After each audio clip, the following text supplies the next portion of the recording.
Hello friends, एक बार फिर से स्वागत है आपका हमारे चैनल में। लास्ट एपिसोड्स में हमने बहुत सारे टर्म्स पढ़े। अब हम आज शुरू करते हैं बेसिक अकाउंटिंग कंसेप्ट्स।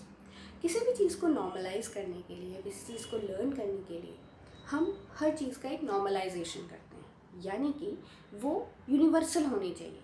चाहे वो रूल्स हो, चाहे वो कंसेप्ट्स हो, चाहे वो कोई भी प्रैक्टिस हो, क्योंकि नहीं वरना एक एंटरप्राइज किसी और तरीके से अकाउंटिंग करेगा और एक एंटरप्राइज किसी और तरीके से। इसीलिए हमें ये देखना है कि कौन से ऐसे कंसेप्ट्स हैं अकाउंट्स के जिन पे कि एक कोई भी फर्म जो कि सेम नेचर की होती है, जो कि सेम नेचर का बिजनेस करती है, वो किस तरह से अकाउंटिंग रखती है।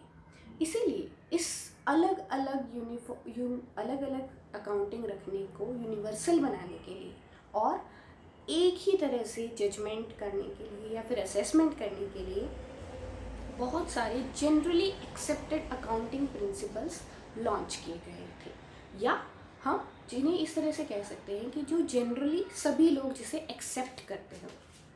इसका नाम होगा गैप। गैप का मतलब है जनरली एक्सेप्टेड अकाउंटिंग प्रिंसिपल्स।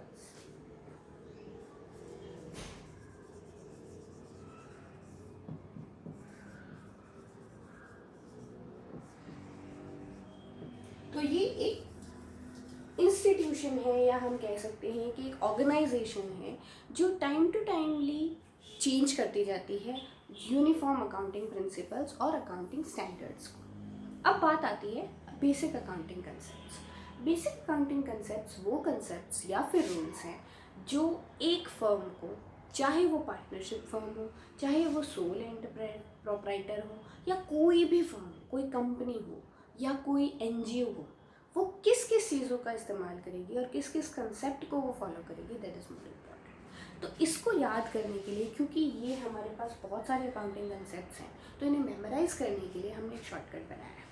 ये शॉर्टकट ये है कि आप इस तरह से इसको लर्न कर सकते हो, जो कि है बैग मैड पीवीसी ड्रैक।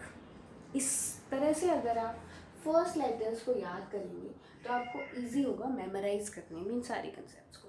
एक क्वेश्चन थियोरी का पक्का आता है अकाउंटिंग कंसेप्ट्स पे, क्योंकि अकाउंटिंग कंसेप्ट्स बहुत ज़रूरी है, उसी पे आगे चल के आपके सारे अकाउंट्स बनेंगे। तो सबसे पहले जल्दी से शुरू कर देते हैं। Bag mad PVC drag, that means B से अगर मैं कहूँ तो होगा बिजनेस एंटिटी। ठीक है, बिजनेस एंटिटी कंसेप्ट। सेकेंड है A, that is accrual concept. Third is G, going concern concept. Fourth is materiality concept. Fourth is accounting period concept. Fifth, sixth is dual aspect concept and periodic matching of cost and revenue concept. बाकी के हम बाद में पढ़ेंगे। तो सबसे पहले आते हैं हम बेसिक कंसेप्ट पे, जो कि है बिजनेस एंटिटी।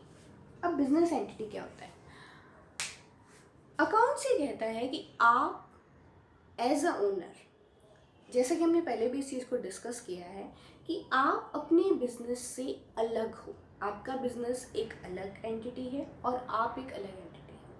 इस तरह से दोनों में डिफरेंस जब हम करेंगे, जब भी हम कोई भी हमारा अकाउंट है मेंटेन करेंगे, कोई भी बुक मेंटेन करेंगे, तो हम उसमें हमें खुद को पर्सनल एंटिटी और हमारी जो बिज़नेस है उसको सेपरेट एंटिटी शो करेंगे। इसमें एक बहुत बड़ा केस हुआ था सोलोमन वर्सेस सोलोमन का। उसमें क्लियर ये कहा गया था, ये जब आप लॉ पढ़ेंगे तो ये केस आएगा आपके कोर्स में, उसमें क्लियर ये कहा गया था कि आप अपनी बिजनेस एंटिटी से डिफरेंट आइडेंटिटी हो। अगर आप अपने बिजनेस से ड्राइंग्स भी कर रहे हो, जैसा कि हमने पहले डिस्कस किया है, तो वो ड्राइंग्स आपकी अलग आप शो करेंगे, ना कि इस तरह से कि मैंने अपने बिजनेस से पैसा निकाला तो मैं क्यों उसको रिकॉर्ड करूँ, फिर सारा अकाउंट गड़बड़ हो जाएगा। ठीक है, स्कैम हो जाते हैं। तो बिजनेस एंटिटी, आप अपनी बिजनेस एंटिटी से सेपरेट हैं, अलग हैं, यही कंसेप्ट है। तो इस बिना पे इसका हम डिटेल्ड वर्जन देखते हैं अभी कुछ देर में।